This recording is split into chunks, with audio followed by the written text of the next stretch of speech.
right, let's take a look. You may have been hearing on a lot of notifications that we do have a pretty serious tsunami warning and advisories in effect for the Pacific and for parts of the United States too. So as you take a look at what you see here on your screen on the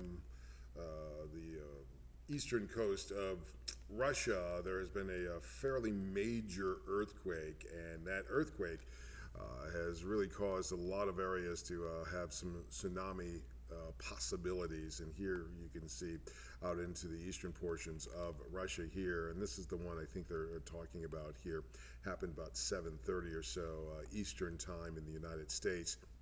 And you can see here, 8.8 is pretty big. A lot of the ones that you hear, the little rumbles, 2.3 in that, those are really small. But 8.8 is pretty good, and the depth is about 13 miles underneath the sea. So that kind of earthquake creates a lot of energy. That energy has to go somewhere, and sometimes it's in the form of course, a big wave. So at this time, across parts of the United States, there are concerns, tsunami warnings out here into the Aleutian Islands off the coast of Africa, and of course that's very close to Russia. And then of course we go down into the Guam region of the Pacific, and you can see here that we do have some concerns, the tsunami advisory that's in effect, and that's in effect for a little bit longer out there. So yeah, just heed caution, listen to your emergency management folks on the island. They're all alerted there. For maybe a little bit of rise in the water. United States still a little bit concerned here as we head on out to Hawaii.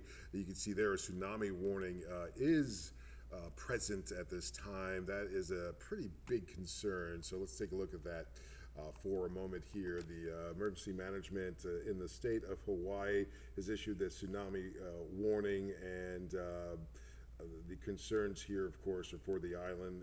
The tsunami has been generated that could cause damage along coastlines of all the islands in the state of Hawaii.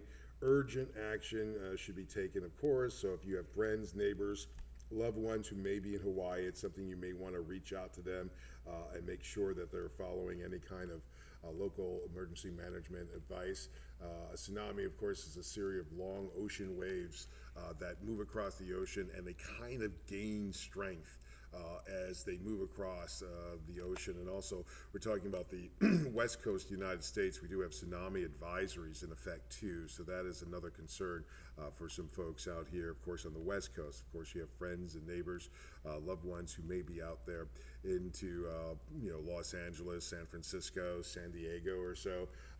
The tsunami advisory has been modified, by the way. It includes coastal areas of California, Oregon, Washington State, British Columbia, up into Canada. These are a lot of places where people travel during the summer. So if you have friends, neighbors who are traveling to the West Coast, you may want to give them a call. Maybe they haven't heard about this just yet. Again, those folks should obviously listen to the emergency management folks, get out of the water, and move inland as far as they can or so. We are tracking that here in the First Warning Weather Department. We'll have more tonight at 11 and tomorrow morning, but a tsunami advisory and tsunami warnings posted for parts of the American territories and states out into the Pacific.